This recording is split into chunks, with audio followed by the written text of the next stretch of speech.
बहुत सारे लोग यूरोप जाने की ख्वाहिश रखते हैं, ख़ास तौर पे थर्ड वर्ल्ड कंट्री के लोग, जिनमें पाकिस्तान, इंडिया, बांग्लादेश, नेपाल वगैरह। लेकिन क्या करें, ना तो उनके पास मुकम्मल कंप्लीट डॉक्यूमेंटेशन है और ना ही यूरोप की कंट्रीज़ इतनी आसानी से उनको वीज़ा दे रही हैं, और ना ही उनके पास इतने पैसे हैं कि वो डंकी लगा के चले जाएं या किसी एजेंट के पीछे पीछे भागे। तो हमारी कोशिश होती है हम अपनी इंफॉर्मेशन के थ्रू आपको गाइड करें प्रॉपर तरीके से। ऐसे वो तमाम लोग जो अपनी इकोनॉमिकल कंडीशन को बेटर करना चाहते हैं, यूरोप की कंट्री को सर्च कर रहे हैं और यूरोप जाना चाहते हैं, तो ये वीडियो है उनके लिए। ख़ास तौर पे देखा गया है कि पाकिस्तानियों के लिए यूरोप का वीज़ा लेना बहुत ज़्यादा मुश्किल हो चुका है। बहुत इन्हें डिफ़िकल्टीज़ को फेस करना पड़ा है। बार बार ऐसी वीडियोस की सर्च कर रहे हैं कि जहां उन्हें वीज़ा लेना ना पड़े और कम से कम मिनिमम डॉक्यूमेंट्स के अंदर और कम से कम खर्चे में वो यूरोप जा सकें। तो ये वीडियो उन्हीं लोगों के लिए ही इसमें वीडियो लेके आई हूँ कि जिसमें आपको जो है सिर्फ टिकट जो है वो खर्च करनी पड़ेगी, टिकट के पैसे लगेंगे और आपको वीज़े की भी ज़रूरत नहीं रहेगी और आप उस कंट्री में चले जाएंगे। जी हाँ, आप इस बात को की रियलिटी को जब भी समझेंगे, जब आप इस पर आप पूरी तरह से अमल करेंगे। अस्सलाम वालेकुम, कैसे आप सब ठीक हैं? उम्मीद है कि अच्छे होंगे। जहाँ भी रहें खुश रहें, अपना और अपने प्यारों का ख्याल रखें। Welcome back to my channel Roohi Khan official. जी, अगर आप यूरोप जाना चाह रहे हैं और चाहते हैं कि ज़्यादा पैसे भी ना लगे और एजेंट के और एजेंसियों के धक्के भी ना खाने पड़े, कॉन्सुलेट ना जाना पड़े और कम से कम डॉक्यूमेंटेशन में आप चले जाएं यूरोप और यूरोप जाके सेटल डाउन हो जाएं, तो वीडियो से आपको फ़ायदा ज़रूर होने वाला है। चैनल पे नए हैं तो सब्सक्राइब किए बगैर मत जाइएगा। वीडियो अच्छी लगे लाइक एंड शेयर ज़रूर करें। बहुत ज़्यादा लोग जो हैं वीज़ा फ्री कंट्री को सर्च करते रहते हैं, चाहे पाकिस्तान में हैं, इंडिया में हैं या कहीं भी हैं। तो आज मैं आपको एक ऐसी कंट्री बताऊंगी कि जहां पे आप वीज़ा फ्री जा सकते हैं, यानी कि वीज़ा की ज़रूरत नहीं है, सिर्फ टिकट के साथ आप वहां पे जाएंगे। वहाँ पे अगर आप एक दफ़ा चले जाते हैं तो 6 महीने के अंदर अंदर आपको उस मुल्क की नेशनैलिटी भी मिल जाती है। बहुत सी ऐसी कंट्रीज़ है जहाँ पे 8-8 10 साल जाके रहें तो फिर ही आपको नेशनैलिटी मिलती है। लेकिन ये जो मैं कंट्री आपको बताने जा रही हूँ वो कंट्री है कैप वर्दे, जिससे इस कंट्री में आप आसानी से जा सकते हैं। इसके लिए आपको जो डॉक्यूमेंट्स चाहिए वो मैं आपको बताती चलूँ कि सबसे पहले तो ये है कि इसमें आपके पास सिर्फ और सिर्फ जो है पासपोर्ट आना चाहिए जिसकी वैलिडिटी 6 मंथ हो। उसके अलावा आपके पास होटल बुकिंग होनी चाहिए। ऑफ़र लेटर भी ज़रूरी है, लेकिन खैर ऑफ़र लेटर के लिए आपको ज़्यादा टेंशन लेने की ज़रूरत नहीं है। 5 और 6,000 ज़्यादा से ज़्यादा लगेंगे, वो आपको जो है ऑफ़र लेटर मिल जाएगा। एक तो ये कि यहाँ से कोई आप होटल वालों को भी जो है 5 से 6 हज़ार दे के वहाँ का जो ऑफ़र लेटर ले सकते हैं। अब मैं आपको बता दूँ कि ये कंट्री है कहाँ, तो ये अफ्रीका और साउथ अमेरिका के दरमियान है। और अगर हम पाकिस्तान से इसकी फ़्लाइट की ड्यूरेशन की बात करें तो 12 से 13 घंटे में इसकी जो फ़्लाइट है, आपसे डिपेंड कि आप कौन सी एयरलाइन यूज़ करते हैं। और अगर आप कोई भी एयरलाइन यूज़ करते हैं तो मैक्सिमम 20 घंटे में आप वहाँ पे पहुँच सकते हैं।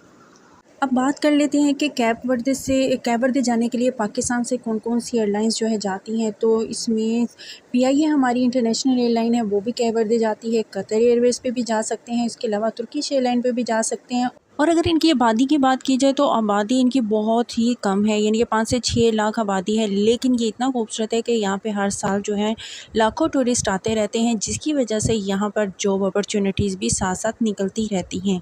तो इस वीडियो में हम आपको ये बताते चलें कि यहाँ पे आपको अगर नेशनैलिटी लेनी है तो उसके 3 से 4 तरीके हैं जिस तरीके से आप नेशनैलिटी ले सकते हैं। लेकिन मैं आपको पहले ये बता दूँ कि जॉब्स की कैटेगरी कौन सी है, ताकि आप जब वहाँ पे जाएँ तो आप जो है इन सेक्टर्स में जॉब को फाइंड आउट कर सकें और किस तरीके से आप वहाँ पे फिर नेशनैलिटी के लिए अप्लाई कर सकते हैं। तो सब बताती चलूँ कि जॉब्स की हम बात करते चलें तो होटलिंग का काम बहुत ज़्यादा है। शेफ़ हो गया, कुक हो गया, वेटर्स, क्लीनर्स हो गए, क्योंकि जब टूरिस्ट वो हैं तो डेफ़िनेटली वहाँ पे ये इसके अंदर इन की डिमांड्स होगी। उसके अलावा टैक्सी ड्राइवर्स डिमांड रहती है। उसके अलावा ग्रोसरी स्टोर हो गए। उसके अलावा फ़िशरीज़ का भी बहुत ज़्यादा यहाँ पे काम है। और अगर आप डिपार्टमेंटल स्टोर्स के अंदर काम करने का एक्सपीरियंस रखते हैं तो यहाँ पे आप ज़रूर सर्च करें, यहाँ पे आपको जॉब ज़रूर मिल जाती है। अब हम बात करते हैं इसके नेशनैलिटी की तरफ आते हैं। नेशनैलिटी के हिसाब से देखा जाए तो सबसे पहले जो तरीक़ाकार ये है कि आप जब यहाँ से अप्लाई करते हैं ना, मतलब यहाँ से अप्लाई तो नहीं होता है, लेकिन ऑफ़र लेटर जो मैंने आपको बताया कि ऑफ़र लेटर की आपको ज़रूरत होती है। लेकिन ऑफ़र लेटर किस तरीके से लेना है वो भी मैंने आपको बता दिया कि होटल वालों से ही आप थोड़े से पैसे ज़्यादा चार्ज करके उनसे ऑफ़र लेटर ले सकते हैं। तो उसके बाद आपने टिकट ले लेनी है।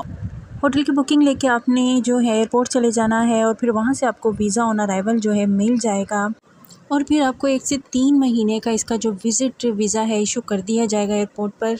और अब मैं आपको बताऊं कि नेशनैलिटी कैसे लेनी है।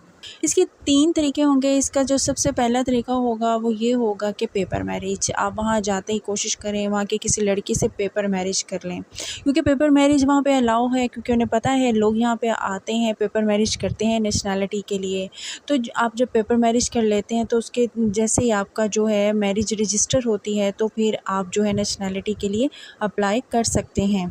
2 से 3 दिन में जब आप अप्लाई करते हैं तो 5 से 6 माह के अंदर अंदर आपको नेशनैलिटी जो है इसकी मिल जाती है। दूसरा तरीका इसका ये है कि आप यहाँ पे जॉब कहीं ढूंढ लेते हैं, आपको मिल जाती है, तो जॉब करने के बाद भी आप जो है नेशनैलिटी अप्लाई कर सकते हैं। और तीसरा तरीका जो है वो इन्वेस्टमेंट का है। इन्वेस्टर्स वैसे भी किसी भी कंट्री में चले जाएं तो उन्हें बहुत ज़्यादा उन लोगों को लाइक किया जाता है, तो इस तरीके से भी आप फिर इन्वेस्ट करने के बाद भी नेशनैलिटी के लिए अप्लाई कर सकते हैं। अब आपके माइंड में अगर ये बात आ रही है कि एक छोटी सी कंट्री आइसलैंड है जिसका हम पासपोर्ट लेके हम क्या करेंगे, तो मैं आपको बताते चलूँ कि इस कंट्री के पासपोर्ट की बाकी अदर्स कंट्री के पासपोर्ट की तरह इतनी अहमियत है कि आपको एक दफ़ा जब ये आपको मिल जाता है पासपोर्ट तो 65 कंट्रीज़ में जो आप एंट्री विदाउट वीज़ा कर सकते हैं।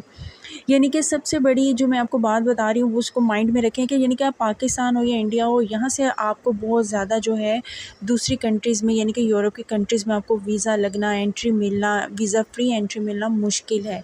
तो बेहतर है कि आप जब ऐसी किसी कंट्री का जो है नेशनैलिटी ले लेते हैं तो आपकी अपनी नेशनैलिटी भी वहीं रहेगी जो जिस कंट्री से आप बिलोंग करते हैं, लेकिन आपके पास दूसरी अगर ऐसी किसी यूरोप की कंट्री की भी नेशनैलिटी आ जाती है तो बाकी के अदर यूरोप की कंट्रीज़ में जहाँ पे आपके लिए फिर जाना आसान हो जाता है। सिर्फ आप टिकट लेते हैं और चले जाते हैं, यानी कि वीज़ा फ्री एंट्री हो जाएगी आपकी।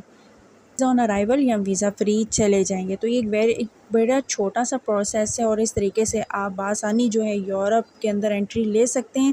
सिर्फ अगर देखा जाए तो 6 माह से लेके 1 साल तक का ये प्रोसेस है। और कैप वर्दे का अगर आप वीज़ा ले लेते हैं, पेपर मैरिज करते हैं या जॉब के थ्रू या इन्वेस्टमेंट के थ्रू आप नेशनैलिटी लेते हैं तो फिर आपको पासपोर्ट ज़रूर मिलेगा और इस तरीके से आप इसका जो है फ़ायदा ले सकते हैं। तो मैं आपको बताती चलूँ कि कैप वर्दे में मुस्लिम कम्युनिटी कितने % है। तो यहाँ पे 1% मुस्लिम कम्युनिटी है, बाकी जो है क्रिश्चियन है और दूसरे अदर रिलीजन से ताल्लुक़ रखते हैं जो कि कैप वर्दे में आकर रह रहे हैं। इवन कि आप यूरोप की किसी भी कंट्री जैसे कि सिंगापुर, जापान हो गया या जो भी ऐसी कंट्रीज़ जो कि आपको नॉर्मली जो है आपको एंटर नहीं होने देते, अगर आप पाकिस्तान या इंडिया या नेपाल या बांग्लादेश से हैं तो आप यहाँ पर आराम से जा सकते हैं इस पासपोर्ट के थ्रू। तो आपको किसी किस्म की प्रॉब्लम नहीं होगी, क्योंकि इन कंट्रीज़ में जाना सभी का ड्रीम है, लेकिन तरीका किसी किसी को पता होता है। आई होप सो कि इस वीडियो के ज़रिए आपको ये मेन पॉइंट क्लियर हो चुका होगा कि अगर आप इस छोटे से यूरोप की कंट्री का पासपोर्ट एक दफ़ा लेने में कामयाब हो जाते हैं तो फ्यूचर में आपको उसके फ़ायदे क्या होने वाले हैं। आई होप सो कि आपको वीडियो अच्छी लगी होगी, इन्फॉर्मेशन अच्छी लगी हो तो लाइक एंड शेयर ज़रूर करें। कोशिश करूँ कि लिंक भी डिस्क्रिप्शन बॉक्स में डाल दूँ ताकि अगर आप वहाँ पे जॉब अगर आप हासिल करना चाहते हैं तो उसके थ्रू आप जो है कर सकते हैं। तो असल तो मकसद यही है कि आप वहाँ जाएँ ज़रूर एक दफ़ा और इस सारी इन्फॉर्मेशन के थ्रू इसको यूटिलाइज़ ज़रूर करें। आई होप सो कि वीडियो अच्छी लगी हो तो लाइक एंड शेयर ज़रूर करें। तो मिलते हैं नेक्स्ट किसी वीडियो में यूरोप की वीज़ा इन्फॉर्मेशन के साथ या किसी यूरोप की कंट्री की हिस्ट्री के साथ। तो टिल देन मुझे रखिए दुआ में याद। अल्लाह हाफिज़।